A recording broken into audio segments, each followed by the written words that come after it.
सागर सुधी गुरु हैं हितैषी शुद्धात्म में निरत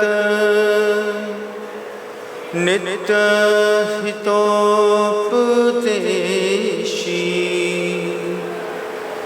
वे पाप ग्रीष्म ऋतु में जल है सयाने बूझो उन्हें सतत केवल ज्ञान पाने पूजो उन्हें सतत केवल ज्ञान पाने। अहिंसा परमो धर्म की परम पूज्य आचार्य भगवंत गुरुदेव श्री विद्यासागर जी महाराज की, वर्तमान आचार्य परमेष्ठी गुरुदेव श्री समय सागर जी महाराज की, समस्त मुनि संघ की।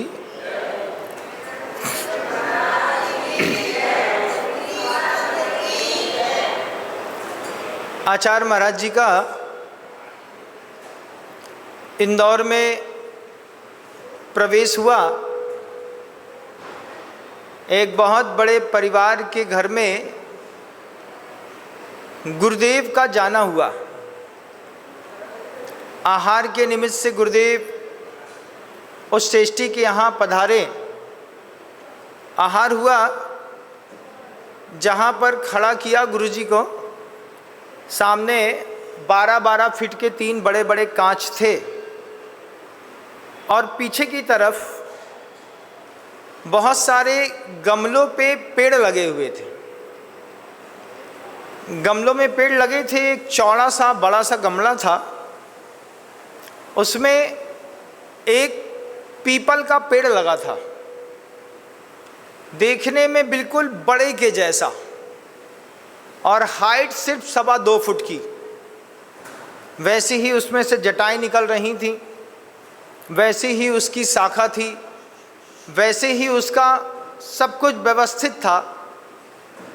आचार्य जी ने देखा कि ये पेड़ जो है, ये गमले में पीपल का बड़ा पेड़ जैसा पेड़ लगा हुआ है। आहार पूरा हो गया। होने के बाद आचार्य जी उस पेड़ की तरफ उत्सुकता से देखते हुए पूछते हैं, ये क्या करिश्मा है? और सामने वाला धनी कहता है, बाकलीवाल जी का परिवार था, वो कहते हैं महाराज ये बोनसाई का पेड़ है। बोनसाई क्या होता है? बोले कोई भी पेड़ होता है, वो पेड़ जब विकसित हो रहा होता है, विकसित होते वक्त उस पेड़ की जड़ें लगातार नीचे से काट दी जाती हैं। जड़ें काटते रहिए, ऊपर से पेड़ को बड़ा होने दीजिए। नीचे से जड़ें काटते रहिए, पेड़ को ऊपर से बड़ा होने दीजिए।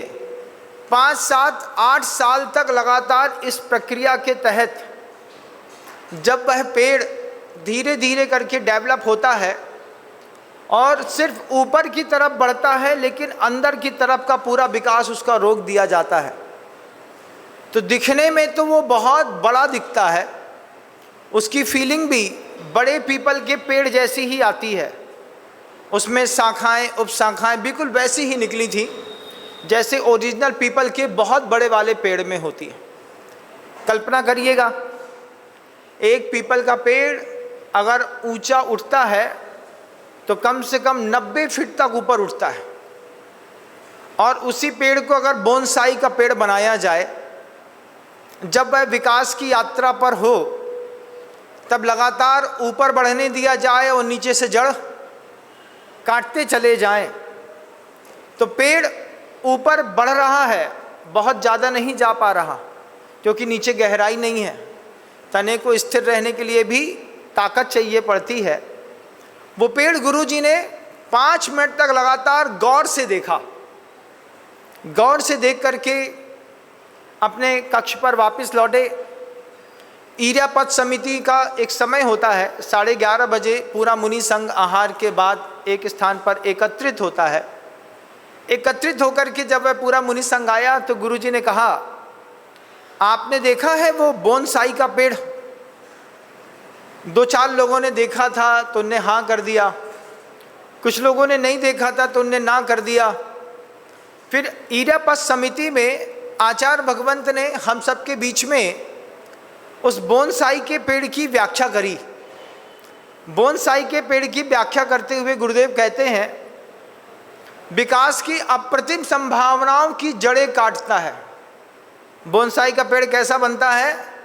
ऊपर तो बड़ा है, मजबूत है, मोटा है, विकसित बहुत ज़्यादा नहीं, 2 फीट, 2.5 फीट, 3 फीट, बहुत अधिक जोर मारे तो, लेकिन उसमें उसी तरीके के फल निकल रहे हैं, उसी तरीके की पत्तियां हैं, उसी तरीके की जटाएं हैं, शाखाएं हैं, उपशाखाएं हैं, प्रशाखाएं हैं, सब वैसा ही है। बस वो मिट्टी का गमला है, गमले में लगा है, धरती में नहीं लगा। धरती में लगा होता तो नीचे अपनी जड़ें ढूंढता रहता, लेकिन गमले का पौधा बना दिया, गमले के पौधे में भी बोनसाई बना दिया, नीचे से गमले की तली निकाल दी। अब जैसे ही जड़ें नीचे निकलेंगी तो नीचे से माली कैंची काटता रहेगा।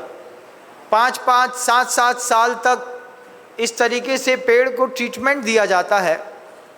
ट्रीटमेंट देने के बाद फिर उसको ऊंची कीमत पर बेचा जाता है, कटिंग और बडिंग करके, लेकिन वो पेड़ नमूना मात्र बन करके रह जाता है। आचार्य जी ने हम सबको 40-50 साधु बैठे थे, 50 साधु के बीच में कहा कि कभी भी किसी की जड़ मत काटना। आपसे भी कहूंगा, कभी भी किसी की जड़ मत काटो, किसी भी व्यक्ति को बोनसाई का पेड़ मत बनाओ। आपके घर के अंदर कुछ बड़े ऐसे होंगे जो सिर्फ नाम के बड़े होंगे, ना वे बड़े हैं ना दही बड़े, नाम के बड़े हैं। नाम के बड़े क्यों हैं? हैं तो घर के बड़े लोग, लेकिन इनकी कोई कीमत नहीं है। कीमत क्यों नहीं है? क्योंकि जब कभी भी इनकी कीमत की बात आती, परिवार के लोगों की ही जड़ें नीचे से धीरे धीरे काटते रहते हैं, और उस काटने का आप लोगों को आनंद भी आता होगा, नहीं आता? आता है। आप मुझे बताइए, जब आपका लड़का पहली बार अकेले बाहर जा रहा था तो उसकी जड़ किसने काटी थी? आपने काटी थी। जब आपके पिता ने मकान को बड़ा करने के लिए कवायद शुरू करी, घर के अंदर मकान छोटा है, बड़ा कर लो, तो इस बड़े करने की जड़ किसने काटी थी? आपने काटी थी। जब आपकी बच्ची ने कहा कि हम MBA कर लेंगे और बहुत अच्छे से वापस अपने घर में आ जाएंगे, जड़ किसने काटी थी? आपने काटी थी। परिवार की एक खासियत है, परिवार में कोई भी दुख बिना किसी मतलब के नहीं दिया जाता। पड़ोसी अचानक आपको दुखी कर सकता है, निमित्त बन सकता है, लेकिन परिवार से, परिवार के सदस्यों को जितने दुख मिलते हैं वे सारे के सारे प्रपोज्ड और प्री प्लान्ड होते हैं। आप इस बात को अनुभव करिएगा अपने जीवन में। अगर आप सोचते हैं अरे गलती हो गई, परिचितों के बीच में कसाय के उत्पन्न होने पर कोई गलती नहीं होती। परिचित के बीच में जानबूझकर हर क्रिया को किया जाता है। आचार्य जी हम 50 साधु को समझा रहे थे, एक पेड़ देख करके आया हूँ, बड़ा तो दिख रहा है लेकिन बड़ा है नहीं। मैं ऐसे लोगों को संसार में देखता हूँ, बड़े दिख रहे होते हैं लेकिन बड़े होते नहीं। आपके घर में भी ऐसे लोग होंगे, घर के अंदर शादी हो जाए तो पगड़ी पहना करके किनारे कुर्सी पे बैठा दो, स्वागताध्यक्ष बना करके। क्या है? कोई भी आए हाथ जोड़ना, हाथ मिलाना, जय जिनेंद्र करना, आइए साहब। इसके अलावा न तुम्हारी चलेगी न हम चलने देंगे। परिवार के लोग परिवार के घर के अंदर ही अंदर जड़ काटते हैं। काटते हैं कि नहीं काटते? काटते हैं। इसमें कहीं ना कहीं आप भी शामिल होंगे। आपने भी कभी अपने परिवार के किसी सदस्य की जड़ काटी होगी। जब आपकी देवरानी आपके परिवार के नियमों से अनभिज्ञ होकर के पहली बार अपनी मर्जी से साड़ी या कोई चीज़ खरीद करके लाई होगी और वो आपकी उम्मीद से ज़्यादा पैसे की होगी। आपने सोचा था 1200-1500 रुपये की लाएगी, वो 4500 की ले आई। जैसे ही 4500 की साड़ी ले आई, आपने खाना फूसी की होगी, नहीं की होगी, करके बोला होगा महारानी को 4500 की साड़ी ला के दी गई हैं। आप समझ रहे हो, जमाना आ गया, हमने कभी 350 से ऊपर की धोती नहीं पहनी घर के अंदर, महारानी 4500 की पहनेंगी। अब ये बात उसके कान तक इनडायरेक्टली आपने पहुंचाई होगी, पहुंचा देना उनके कान तक। ये कान तक पहुंचा करके आपने क्या किया? आपने अपने परिवार के किसी सदस्य की एक जड़ काटने का उपक्रम किया कि नहीं किया? किया ना, सब करते हैं। आचार्य जी को बोलने का मौका मिला। गुरुजी कहते हैं कभी भी अपने परिवार में किसी को बोनसाई का पेड़ मत बनाओ। कभी भी ये तय मत करो किसी भी कीमत में कि हम अपने परिवार के किसी भी सदस्य की जड़ सामने से तो काट नहीं पाएंगे। कहाँ से काटेंगे? पीछे से। इतना तेज काटते हैं, परिवार में एकाध व्यक्ति पूर्ण विकास को कर पाता है, बाकी सब बोनसाई बन जाते हैं। आप भी परिवार की उस बोनसाई पेड़ की जैसे ही होंगे। आपने भी घर को विकास करने की 1000 बार कोशिश की होगी। आप अपने हृदय में महसूस करिएगा, हर इंसान अपने परिवार के लिए ईमानदार होता है, कभी बेईमान नहीं होता। अपने परिवार के लिए परिवार का प्रत्येक सदस्य ईमानदार होता है। पिता झूठ बोलता है परिवार की उन्नति के लिए। आपसे बोला होगा आपके पिता ने, बेटा बाहर जाकर के पढ़ लो। आपने पिता को पलट करके जवाब दिया होगा, खुद की अपनी मार्कशीट बताओ कि 9वीं में कौन सी क्लास में पास हुए थे, फिर हमसे उम्मीद करना। ऐसा कह करके आपने अपने एजुकेशन सेक्टर की जड़ थोड़ी सी धीरे से काटी होगी। लोग काटते हैं, लगातार काटते हैं। आचार्य जी ने हम सबको पावन संदेश दिया, रिलेशन में रिएक्शन बहुत सोच समझ करके करना पड़ता है। और ये भी तय है, दुनिया में कोई भी बात बोलोगे, घूम फिर करके जिसके लिए बोली है उसके कान में आने में आधा 1 घंटा से ज़्यादा नहीं लगता। क्या समझे? कितनी देर? मुश्किल से 1 घंटा। 1 घंटे में तुमने किसी की बुराई करी है, हजारों किलोमीटर दूर वो बुराई सफ़र तय करके उसके कान तक घुस जाती है। घुस करके यहाँ से कहाँ रुकती है? यहाँ पे रुकती है, फिर यहाँ पे धक धक धक धक करती रहती है। फिर धीरे धीरे जिसके कान में घुसेगी उसका खाना खराब करेगी। खाना खराब, पिताजी खाना खा लीजिए, आज मन नहीं है बेटा। काहे मन नहीं है भाई? क्या करें, वो बुराई अभी 1200 किलोमीटर चल करके आई है, अभी अभी दिल में समाई है। अब इसके चक्कर में लग रहा था कि हम अपने लड़के को अच्छा समझ रहे थे, वो लड़का हमारे बारे में ऐसा बोलता है। बोनसाई का पेड़। अपने परिवार के किसी भी सदस्य को बोनसाई मत बनाइए। उसके विकास की जितनी संभावनाएं हैं उसको बढ़ने का मौका दीजिए। पेड़ के लिए एक बहुत और खासियत होती है, कभी आपने देखा होगा, 4-4 फुट के अंतराल में पेड़ बोए जाते हैं।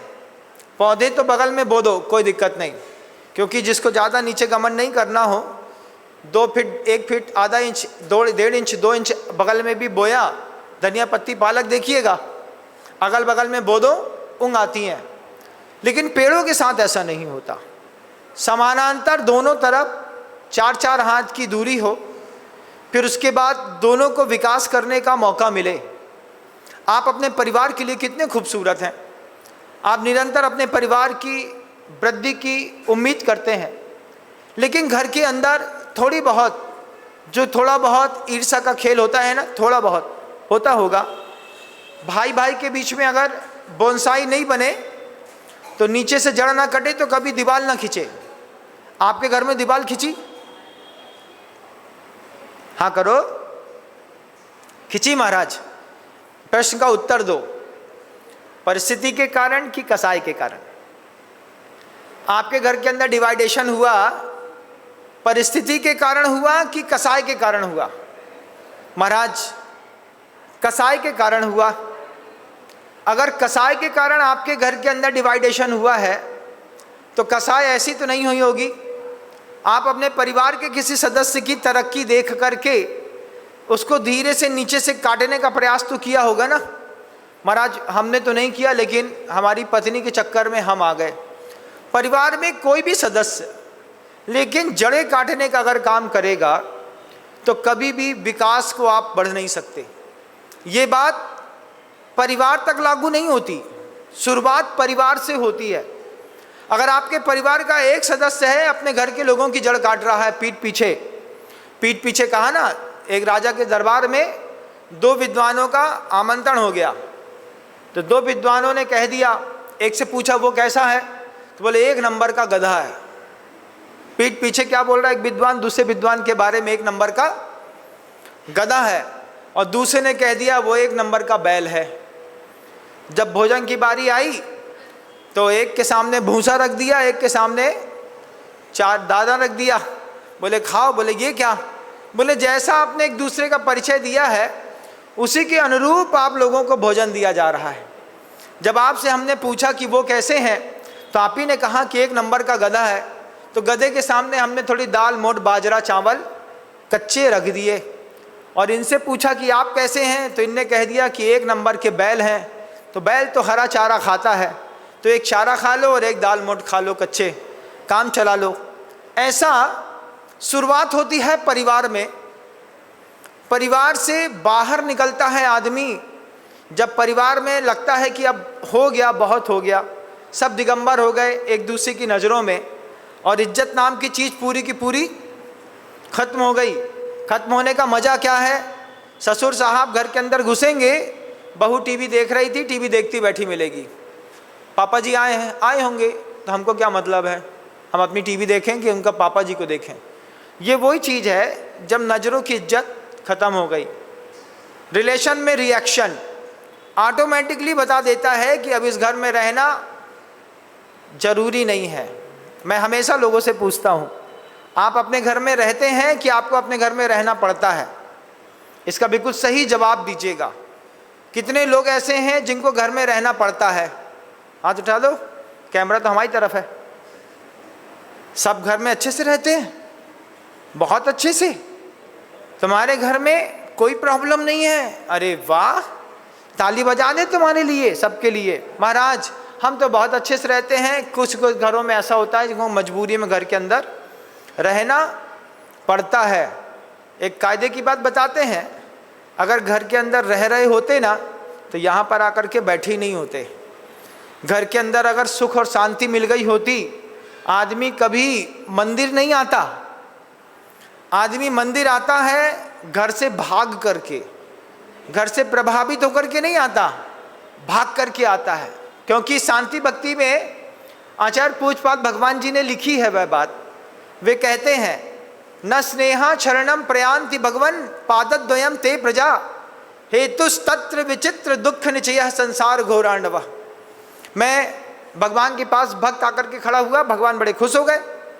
सुबह सुबह तुम हमारे पास आ गए।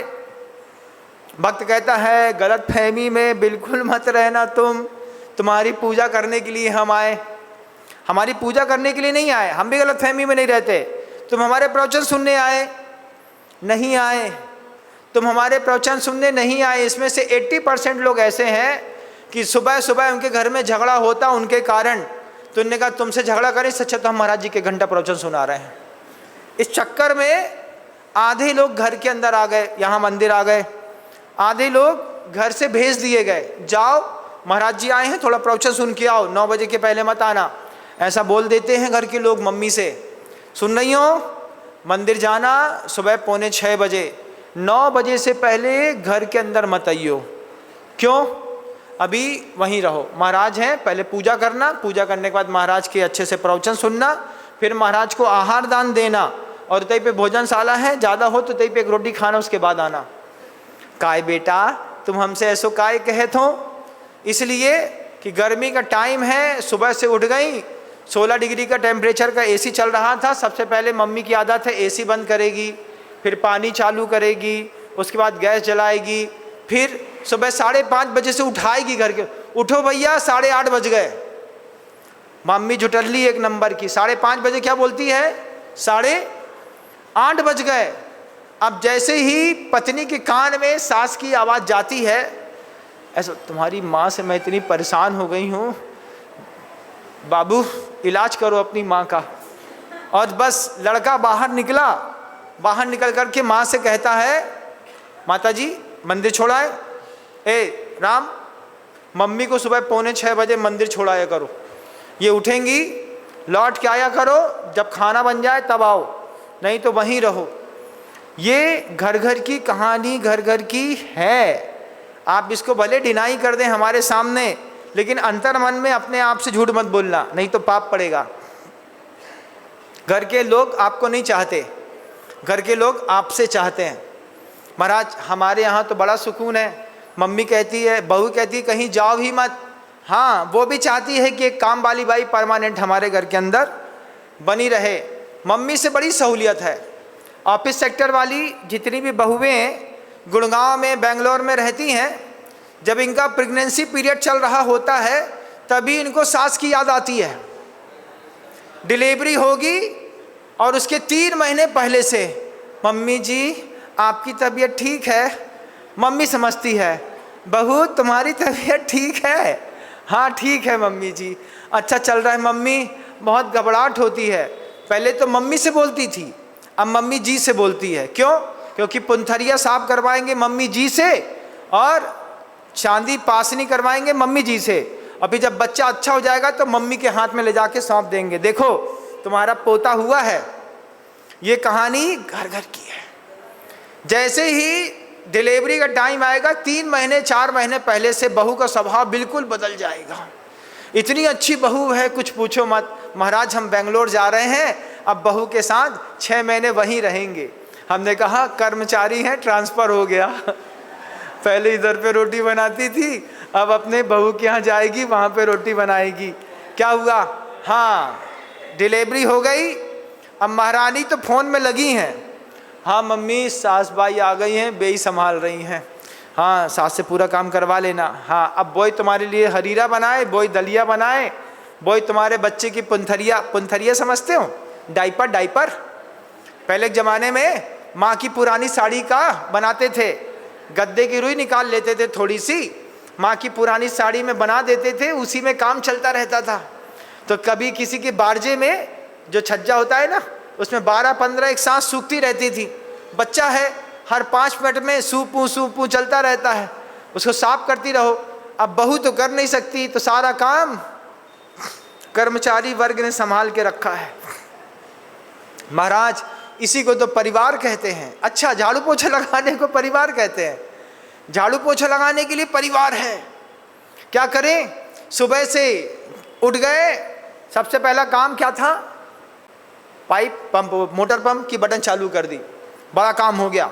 महाराज अब तो मल्टी में रहते हैं, 24 घंटे पानी आता है, तो बटन बंद करने के बाद झाड़ू पोछा नाली नर्दा सब करने के बाद निपट के खाना वाना बर्तन वर्तन मांज के दोपहर में बैठ गए। उसके बाद बैठ करके गेहूं दाल चावल साफ़ कर लिया, शाम को फिर खिचड़ी बनाई, रात में फिर बर्तन साफ़ किए, रात में बिस्तर साफ़ किया, लगाया। कर्मचारी वर्ग काम कर रहा है, साथ ही साथ बड़ा भी हो रहा है। ऐसा नहीं कि बड़ा नहीं हो रहा है, बड़ा तो हो रहा है। 65, 70 साल के हो गए हैं कर्मचारी, अभी ड्यूटी से रिज़ाइन नहीं मिला है, अभी लगी है ड्यूटी। अभी एक महापुरुष आए हमारे पास, हमने कहा कितने साल के? 75 ईयर्स ओल्ड। हमने कहा रिटायरमेंट को? बोले 15 साल हो गए। हमने कहा आप क्या करते हो? वो बच्चे का मेडिकल स्टोर है, थोड़ा संभालना पड़ता है। 75 साल की उम्र में रिटायरमेंट का 1 लाख रुपए मिल रहा है, उसका सुख नहीं भोग पा रहे, दुख भोग रहे। लड़के को धंधा कराया था महाराज, अब दुकान में नहीं बैठे तो उसकी दुकान कैसे चलेगी? अच्छा भैया अभी तुम 1.5 साल बाद जब फोटो में टंग जाओगे, उसके बाद दुकान कैसे चलेगी? अरे महाराज ऐसा मत बोलो, अभी 25 साल का और आशीर्वाद दो महाराज, कि पूरे 100 साल तक लड़के की दुकान चला करके और अंतिम समय में निरोगी काया के साथ सोते सोते धीरे से जाएं। उसमें भी पुरुष वर्ग आते हैं तो उनकी बड़ी निर्मल भावना रहती है, महाराज पहले हम जाएं, हमारी पत्नी ना जाए, आशीर्वाद दे दो। हमने अभी परसों एक को आशीर्वाद दे दिया, उन्होंने कहा महाराज आशीर्वाद दो, इसकी तबीयत खराब है लेकिन पहले मैं जाऊं। हमने कहा काहे? बोले चाय तो इसी के हाथ की अच्छी लगती है, इसी के हाथ की चाय अच्छी लगती है, इसी के हाथ की रोटी अच्छी लगती है। यही हमसे दोपहर में 3 बजे पूछती है थोड़ा सा सेव दे दें। अब हम मुझे एक दांत तो है नहीं, ले आओ थोड़ा सा जो भी हो, तो थोड़ा सा सेव यही देती है। यही है दूध में केला मिला करके हमको खिलाती है, यही शाम को खिचड़ी बनाती है। अगर ये मर गई महाराज तो हमारी तो वैसे ही दुर्गति है। हमने कहा तो उसको चाहते हो कि उससे चाहते हो? बताओ क्या होता है, सही बताओ ना एक बार, सही बोलो। कौवा नहीं काटेगा, नहीं तो कौवा काटेगा, ऐसी जगह काटेगा जहां अपने हाथ से दवाई भी नहीं लगा पाओगे। महाराज ऐसा ही होता है महाराज, संसार जीना इसी का नाम है। लेकिन तकलीफ किस बात की है कि आप अपने परिवार के अंदर रह करके एक दूसरे के ऊपर आश्रित भी हैं। जैसे साड़ी है, कपड़ा बनता है, ताने बाने से मिलकर के बनता है। अब वही ताना बाना अगर एक दूसरे के लिए बोनसाई बन जाए, जब आपको पता है कि हमको आपको एक साथ ही रहना है और जीवन भर एक साथ रहना है, मेड फॉर ईच अदर हो गए हैं, जब हमारी आपकी अरेंज मैरिज हो गई है, फिर काहे को बोनसाई बनते हो भाई? काहे को नीचे से काटने की प्रक्रिया में शामिल है? 4 हाथ की दूरी पर अपना विकास करो, इधर की 4 हाथ की दूरी पर एक अपना विकास तुम करो, इधर भी और इधर भी करो, अपनी जड़ें फैलाओ, अपनी गहराई पे उतरो, अपनी ऊंचाई पे उठो। लेकिन सबके लिए संभव नहीं है। हमारी आदत है, इसी आदत का नतीजा है हमारे घर का डिवाइडेशन। मंदिर में भक्त आया, भगवान के सामने खड़ा हुआ तो भगवान बड़े खुश हुए, अरे इतना बड़ा सेठ हमारे घर के अंदर आया, हीरे की अंगूठियां चमक रही हैं। भगवान बोले बहुत अच्छा, हमारे यहाँ का तो दिया है वो तो कब से धुला तक नहीं है, कम से कम हमारे भक्त की ही हाथ में हीरे की अंगूठी तो चमक रही है। भगवान ने बोले पूजा करने आए? भक्त कहता है, मुंडी ऐसी हिला रहा था, तो मुंडी हिलाते वक्त भगवान ने कहा अरे भाई जब तू मेरी पूजा करना नहीं चाहता, जब तू मुझे भगवान नहीं मानता, तो काहे को मेरे पास आया? तब भक्त की 2 लाइनें हैं, न स्नेहा शरणम प्रयांति भगवन पादद्वयम ते प्रजा। तुम गलत फहमी में हो प्रभु कि तुम्हारी पैर से, चरण कमलों से मुझे राग है। न स्नेहा शरणम प्रयांति भगवन, तुम्हारे चरणों से मुझे कोई स्नेह नहीं है। हेतुस्तत्र विचित्र दुख निचयः संसार घोरार्णवः। मैं जहाँ पर रहता हूँ वहाँ पर विचित्र विचित्र प्रकार का दुख है। काहे का दुख है? बढ़िया है, एसी है, फ्रिज है, टीवी है, कूलर है, 3 खंड का मकान है, अच्छी ठंडक है, खाने के लिए पैसा है, सब है, उसके बाद भी परिवार में दुख है। किस बात का दुख है? घर के लोग रिजेक्शन करके चलते हैं। कितना हैवी रिजेक्शन घर के अंदर है ना? साइलेंट जोन का वार चल रहा है ना। बड़े लड़के ने पिछले 15 दिनों से बात नहीं करी, किसी बात में पिताजी ने डांट दिया, बात ही नहीं करी 15 दिन से। ये रिजेक्शन बर्दाश्त नहीं होता। घर में कुछ भी हो, कितनी भी उठापटक हो जाए, पति पत्नी के जैसे सबको जीना पड़ता है। पति पत्नी की खासियत है, पत्नी कहेगी तुम मुझे समझ नहीं देते, पति कहेगा तुमने हमारी जिंदगी बर्बाद कर दी। फिर पत्नी कहेगी आज के बाद मैं तुमसे कोई बात नहीं करूंगी। पति कहता है कायोत्सर्ग कर जल्दी, आज के बाद कुछ नहीं बोलेगी मुझसे, कायोत्सर्ग कर, ले भगवान का 9 बार नाम, कुछ नहीं बोलेगी। हाँ मैं कायोत्सर्ग करती हूँ, आज के बाद मैं तुमसे कुछ नहीं बोलूँगी, अपनी पूरी इज्जत बना के रखूँगी। बहुत बढ़िया। आधे घंटे बाद फिर जैसे डॉल्फिन डक एक दूसरे को पक पक पक पक करती हैं, ऐसे आधे घंटे बाद फिर पक पक पक पक पक पक पके। पति फिर कहता है अभी तूने कसम खाई थी ना आधे घंटे पहले। पत्नी प्यार से कहती है पति पत्नी के बीच में वादों की कोई इज्जत नहीं है। हम आधे घंटे पहले अपनी कसम खाएंगे, आधे घंटे बाद तुम्हारा सिर फिर खाएंगे। फिर वो खाने लगती है। अब ना खाए तो पति को दिक्कत है। अब 1 घंटा अगर एक दिन पत्नी चुप हो जाए तो फिर पति बोलेगा क्यों, नाराज हो गई क्या? अब पत्नी बोलेगी मुर्गा बिल्कुल लाइन पे आ गया है। क्यों? एक दिन नहीं बोले तो अब मैं पक पक बंद कर दी तो इसकी पक पक शुरू हो गई। अब ये पक पकाएगा, पक पक पक पक पक पक पक पक पके। अब बोले मैं मुंह बंद है, फिर वहां जाके बोलेगा पकेक पकेक पकेक, नहीं पकेक। देखिए दोनों के बीच में जैसे पति पत्नी कितनी भी बड़ी और गहरी कस्में खा लें, आज के बाद मैं तुम्हारे कपड़े नहीं धोऊंगी, आज के बाद मैं तुमको देखूंगी नहीं, आज के बाद तुमसे बात नहीं करूंगी, आधा घंटा चल जाए तो बहुत बड़ी बात है। इसको मैंने घर में सीखा। घर में 2 के बीच में विवाद हुआ, हमने कहा अच्छा है अब कम से कम 3 दिन बात ना करेंगे। और उसके बाद मैंने देखा जा कर के आधे घंटे बाद मम्मी पूड़ी सेक रही थी और चाची जो थी वो पूड़ी बना रही थी। दोनों के बीच में अच्छा हैवी डोज वाला काम हुआ था। दोनों एक दूसरे को बिल्कुल माथा खाऊ प्रवचन दे रही थी। हमने कहा आज तो बड़ा व्यवस्थित काम का हुआ है, अब 3 दिन तक दोनों एक दूसरे की सूरत नहीं देखेंगे। आधे घंटे बाद घर के अंदर जाकर के देखा तो एक नेमी चंद जी थे अकलतरा वाले, वो घर के अंदर 5-7 लोगों को शाम को लेकर के आ गए। बेटा, हाँ पिताजी आ गए, भोजन लगा दो।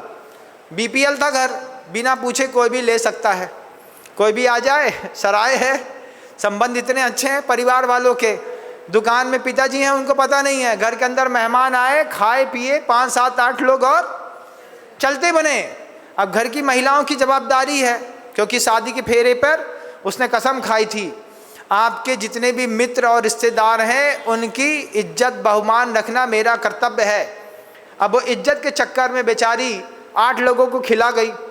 हम घर गए, हमने पहुंचा, हमने देखा, हमने कहा क्यों भाई, अभी आधा घंटा पहले यहाँ पर महाभारत की कथा का पहला एपिसोड चल रहा था, उस एपिसोड का क्या हुआ?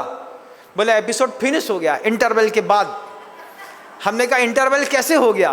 बोले 5-7 लोग बाहर के आ गए हैं, इस चक्कर में इंटरवल कर लिया है। अब क्या होगा? बोले वो बेल रही है और एक तल करके लोगों को खिला रही है। बाद में बड़ी अच्छी एक जानकारी मिली कि घर के झगड़े, अगर 2 महिलाओं के झगड़ों में अगर कोई पुरुष पड़ा तो महिलाएं कहती हैं हम झगड़े बिना रह नहीं सकते और साथ रहे बिना भी रह नहीं सकते। तो झगड़ना भी जरूरी है और साथ में काम करना भी जरूरी है। ये बात पुरुषों को समझनी है। पुरुष कई बार घर के झगड़े को दिल पे ले लेते हैं, दिल पे नहीं लिया जाता, उसको दिमाग में लिया जाता है। जब 2 के झगड़ा हो जाए तब दोनों से बोलो तुम्हारे हाथ की रोटी बहुत अच्छी लगती है, तुम्हारे हाथ की सब्जी बहुत अच्छी लगती है। इस चक्कर में दोनों तुमको एक एक चीज़ अच्छी बना के खिलाएंगी। जैसे 2 लोगों के झगड़े में लोमड़ी का भला होता है, ऐसे परिवार में 2 लोगों के झगड़े में तीसरे का भला निश्चित होता है। निश्चित। घर में झगड़ा होता था तो बुआ ढोकला बना के खिलाती थी। हमने कहा देखो ये भी मम्मी को पटाने की एक टेक्निक है। अब मम्मी से ननंद और भौजाई का झगड़ा तो विश्व प्रसिद्ध है, होगा नहीं होगा ऐसा हो ही नहीं सकता। ना आनंदम ददाति सा नंद, जिसने कभी अपनी भौजाई को आनंद नहीं दिया हो उसका नाम तो नंद है। संस्कृत भाषा का सूत्र है वो नंद। ना आनंदम ददाति सा नंद। घर के अंदर जब कभी भी शादी करो तो पहले अपनी बहन की करो भैया। बड़े बुजुर्ग बड़े समझदार थे, महाराज लड़की छोटी है लेकिन पहले लड़की का विवाह करेंगे उसके बाद लड़के का करेंगे। अरे लड़का बड़ा है पहले ना, पहले लड़की का करेंगे नहीं तो घर के अंदर महाभारत हो जाएगी। महाभारत से बचने के लिए पहले बेटी भेजी जाती है, फिर लड़के की एक बहू लाई जाती है, घर व्यवस्थित रहता है। अब वो झगड़ा हो जाए मान लो मम्मी और बुआ के बीच में, तो फिर फायदा किसका? भतीजों का।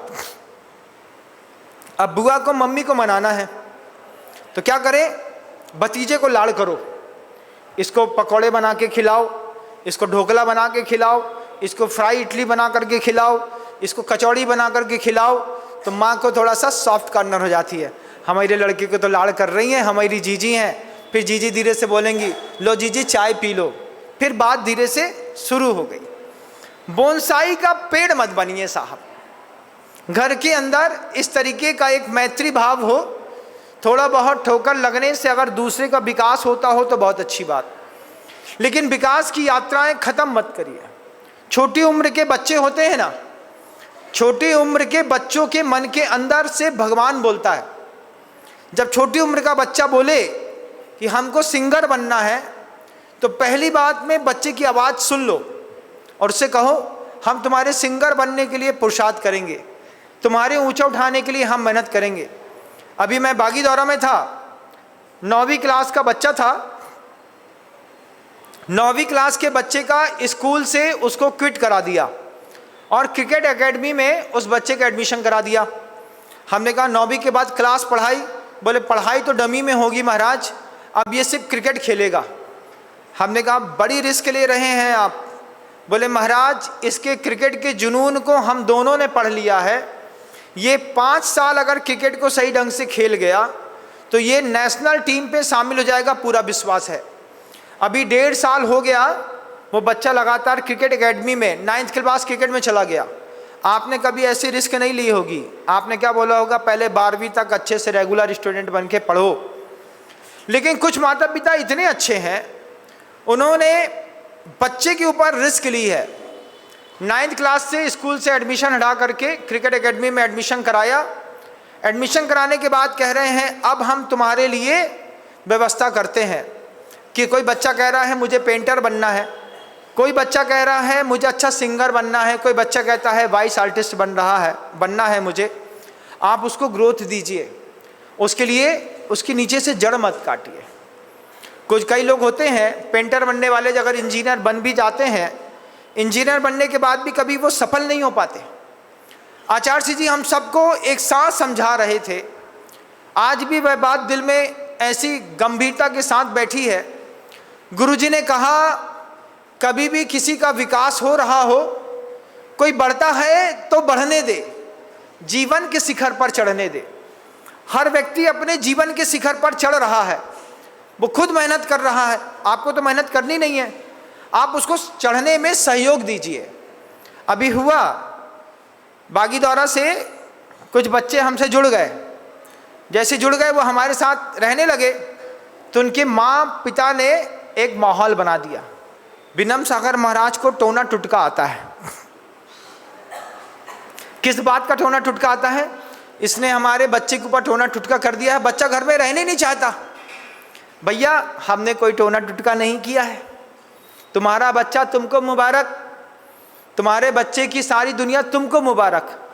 लेकिन अगर तुम्हारा बच्चा एक बार यथार्थ और अच्छा देख लेगा, फिर वो तुम्हारे साथ नहीं रह सकता। टोने और टुटकेबाज तो परिवार के लोग रहते हैं, महाराज कभी टोने टुटकेबाज नहीं रहते, परिवार के लोग टुटकेबाज रहते हैं। परिवार के लोग चाहते हैं एक अच्छा बिना पैसे का नौकर मिला है, सुबह 8:30 बजे दुकान खोलेगा, 12 बजे तक दुकान में बैठा रहेगा, तो इसकी नौकरी बन जाओ, इसकी कमाई खुद खाओ। हम घर में बैठेंगे, नौकर चाहिए तुमको, बच्चा थोड़ी चाहिए। नौकर, दुकान चलाने वाला ईमानदार नौकर चाहिए, जो 2 टाइम की रोटी खाए और दिन भर दुकान में बैठे। कहाँ मिलता है? वही मुनि बनने जाए तो मुनि मार्ग की 1000 बुराइयां दिखाते हैं इंसान। साधना के क्षेत्र पर एक व्यक्ति पैर बाहर निकालेगा और दुनिया भर की माँ कहती है। आदिनाथ की भी कह रही थी, आदिनाथ तीर्थंकर है ना, उनकी माँ भी कह रही थी मेरे लाल नहीं जाओ, मेरे लाल नहीं जाओ, यूं ना तड़पाओ। हम सुनते रहते हैं पंचकर्णकों में, बेटा कौन चौका लगाएगा तुम्हारे लिए? आदिनाथ की मम्मी आदिनाथ जी से कह रही है तुम बाहर जाओगे तुम्हारे लिए कौन चौका लगाएगा। यही न्यूसेंस हमारे साथ भी क्रिएट हुआ। हम जब दीक्षा लेने के लिए आ रहे थे तो मम्मा हमको समझाती थी, क्या, अरे तुमको कौन खिलाएगा, तुम्हारे नखरे कौन सहेगा, कौन तुम्हारी व्यवस्था करेगा। हमने कहा इतनी चिंता मत करो, इतनी ऊंची कंपनी में हम अपना रिजर्वेशन लेने जा रहे हैं, हम दुनिया में कहीं भी जाएंगे अपने गुरु के नाम पे हमको हर जगह सब मिलेगा। और आज वही है, अपने पुण्य की कम, अपने गुरु के पुण्य की मुझको बहुत मिलती है, और गुरु के नाम से ही मिलती है, ये बात भी तय है। एक बार हुआ मैंने आचार्य जी के नाम के बिना कोई बात कही तो आदमी 1100 रुपये दे के चलता बना। हमने कहा, बगल में महाराज बैठे थे, बोले क्या है? बोले 1100 रुपये का दान, ये आपकी इज्जत है।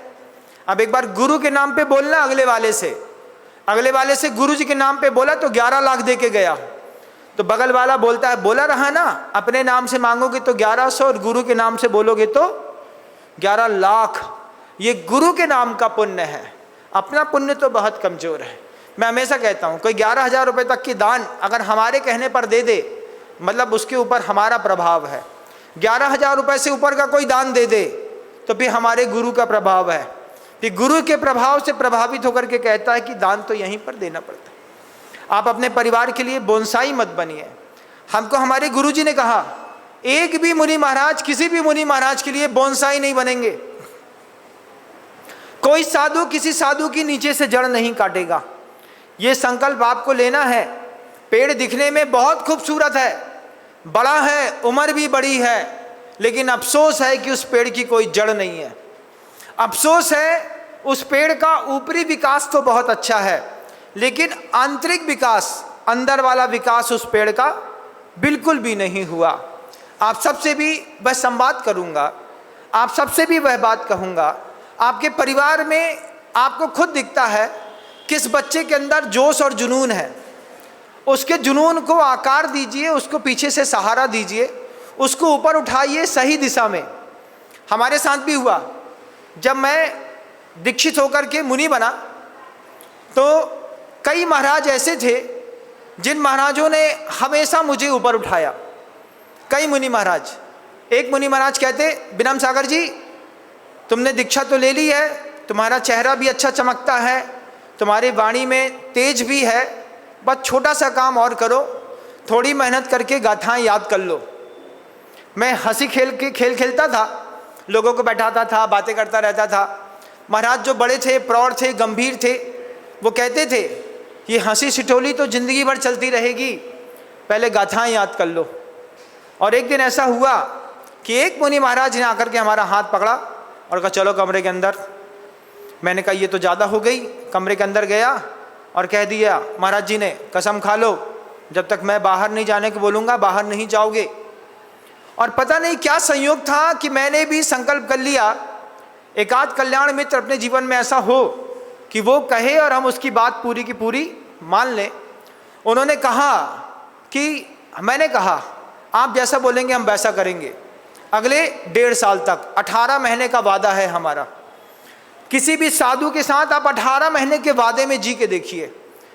मैंने जैसे उनसे कहा, महाराज जी ने हमसे कहा पीछे पे हाथ धर के बोलो 18 महीने तक जो मैं कहूँगा वो करोगे। हमने कहा मेरा वादा है आपसे 18 महीने तक आप जो कहेंगे मैं आपकी आज्ञा का अक्षरशः पालन करूँगा। उन्होंने शाम को 8 बजे मुझसे कहा सो जाओ। रात को 8 बजे कौन सोता है? 5:45 बजे भक्ति हुई, 6:05 पे उनका निर्देश था अपने टेबल पर आकर के तुम समाइक में बैठ जाओगे। मैं 6:15 बजे समाइक में बैठा। 6:15 से 1.5 घंटे की समाइक उनने कंपलसरी कर दी।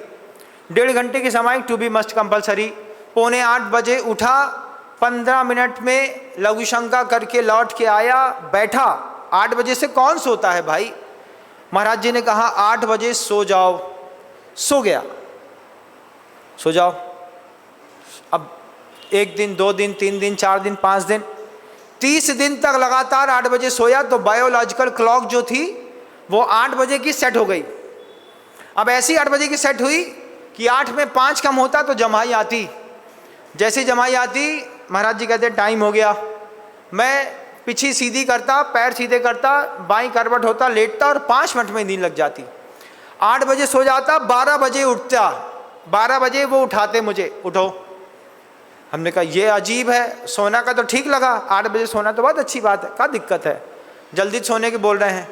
12 बजे उठाया।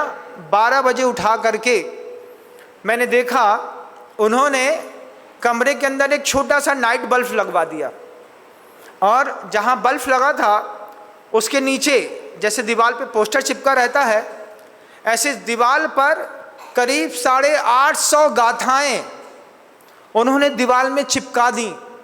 पूरा समय सार, पंचास्तिकाय, कर्मकांड की 125 गाथाएं, बंद विच्छुत्ति उदय सत्व की, उसके बाद समाधि तंत्र, रटकंड, सावकाचार, इष्टोपदेश, मूल गाथाएं जितनी गुरु महाराज याद करते थे, पढ़ते थे, पढ़ाते थे, दीवार में चिपका दी और कह दिया 12 बार पूरी गाथाएं पढ़नी है और सो जाना है।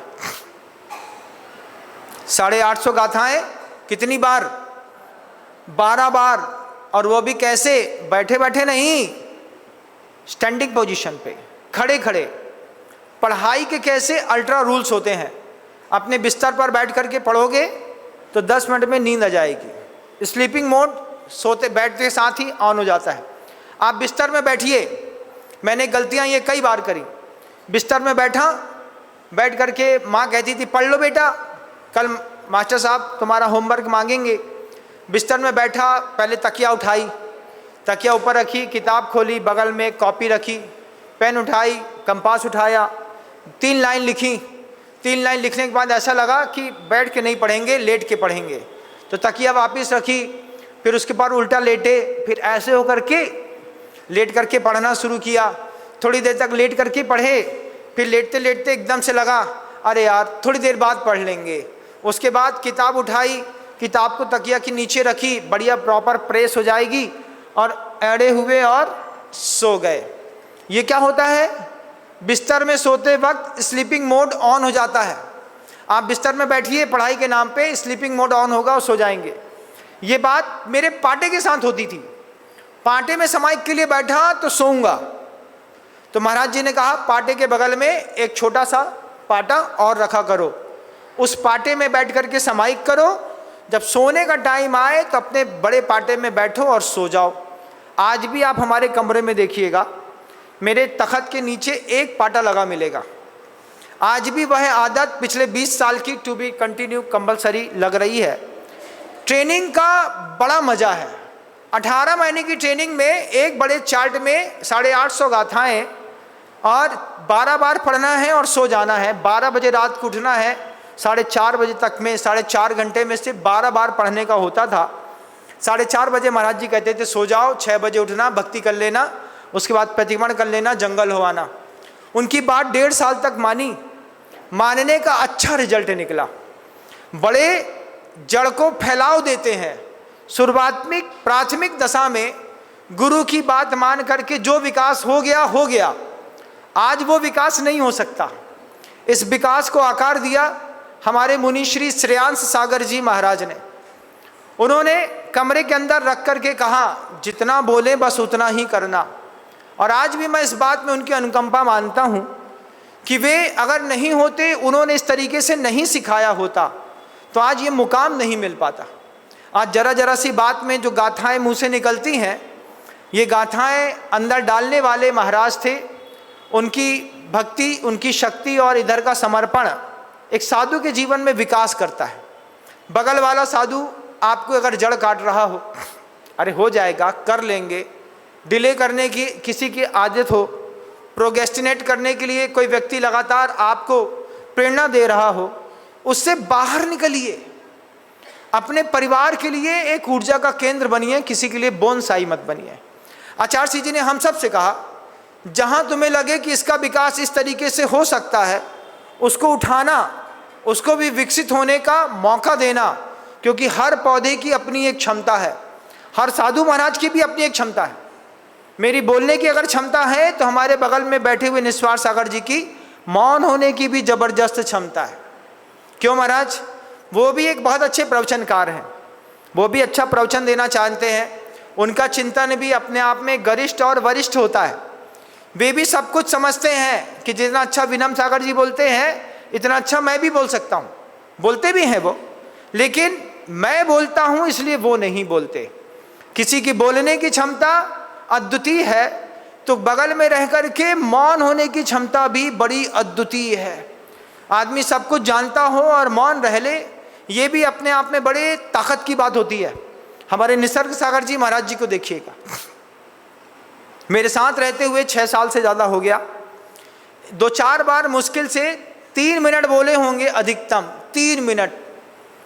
उसमें भी खम्मामी सब्ब जीवा नाम सब्बे जीवा खमंतु में मित्य में सब भूदेशु बैरम मध्यम न केण भी अहिंसा परमो धर्म की जय बोला और छोड़ दिया। बाकी प्रवचन महाराज जी करेंगे। ये क्या है? ये एक दूसरे को विकसित करने का माहौल पैदा किया। अगर महाराज जी बोल दें कि कल का प्रवचन मैं भी करूंगा सुबह से, तो मैं क्या बोलूँगा? हाँ महाराज श्री, आप भी एक प्रवचन करिएगा, एक दिन आप करिएगा, एक दिन हम करेंगे। लेकिन क्या वेल कमिटमेंट है आचार्य भगवंत की भावनाओं को ऊपर उठाने के लिए, संघ को समुचित रूप से प्रवाहमान रखने के लिए आप बोलिएगा, हम मौन रहेंगे। हम कभी बोलते हैं आप बोलिए हम मौन रहेंगे, तो वो धीरे से उनको पसीना आने लगता है, बोलते नहीं ये जवाबदारी बीच की गद्दी वाले को दी है, तो बोलेंगे आप, हम तो अपना काम अपने तरीके से करेंगे। वो अपने तरीके से अपनी धर्म प्रभावना है, लेकिन मौन रहना भी धर्म प्रभावना है। परिवार के अंदर भी इस बात को ध्यान रखिएगा, परिवार के अंदर भी मौन रहना भी एक धर्म प्रभावना है। समाज के अंदर भी मौन रहना भी एक धर्म की प्रभावना है। हम साइलेंटली सहयोग भी अगर दे देंगे तो पूरा परिवार और समाज विकास को प्राप्त होगा। इतना एक 50 मिनट के उद्बोधन में वही जो शुरुआत में संवाद किया था, किसी के आहार करने के निमित्त से किसी के घर में गए और एक बोनसाई का पेड़ देख कर के आए और गुरुजी ने प्रवचन दे दिया। आप सबसे भी कहूँगा अपने घर में शोकेस में जरूर बोनसाई का पेड़ रखिएगा, लेकिन परिवार के किसी सदस्य को बोनसाई मत बनाइएगा, क्योंकि दिखने में तो वो बहुत बड़ा होगा, लेकिन अगर उसके पास निर्णय लेने की क्षमता ही ना हो। आपके पिताजी 1 लाख रुपए का दान बोल दें और बच्चा घर में जाकर के जुबान पकड़ लें, किससे पूछ करके 1 लाख बोल के आए, अब तुम ही देते रहना, ये पिता की जड़ें काटना है। इस पिता की जड़ें आप मत काटिएगा, विकसित होने का सबको मौका दीजिए।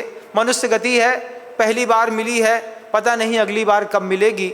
हम सब अपने विकास को प्राप्त कर सके। शब्दों को विराम देता हूँ। गुरुदेव श्री विद्यासागर जी महाराज की जय।